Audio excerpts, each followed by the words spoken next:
හෝ හෝ නවතිනවද ටිංගක් මහා ආව් මේ හදවත ඌ නොවේවා.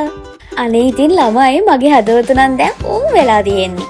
ඇයි දෙයියනේ මේ පිස්සු කෙල්ල කොල්ල ටික මගේ ඉමෝජි කේක් හදන part 1 වීඩියෝ එකට දාලා තිබ්බ ඉමෝජි කොට. හම්මේ මුළු ඉමෝජි කීබෝඩ් එකම දාලාද කොහෙද? හරි ඒ වුණාට මම ඉතින් ඔයාලා ඉල්ලපු හැම ඉමෝජි එකක්ම මට පුළුවන් උපරිමයෙන්ම කේක් එකක් කරලා ඔයාලට ඉස්සරහට අරන් එනවා. ඉතින් අද හදන්නේ මොන ඉමෝජි එකද කියලා ඔයාලා දන්නවනේ. අනේ ඉතින් මම මේව හදන first time හරිද?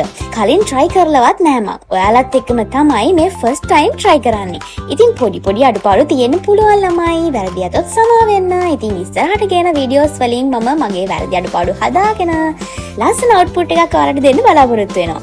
මම උපරිම try කරනවා ඒ තියෙන emoji 3D shape එකෙන් කේක් එකක් කරන්න. ඉතින් අනේ මේ වීඩියෝ එකත් අන්තිම වෙනකම් බලලා ඔයාලගේ අදහස් කමෙන්ට් එකක් විදිහට කොටාගෙන යන්න.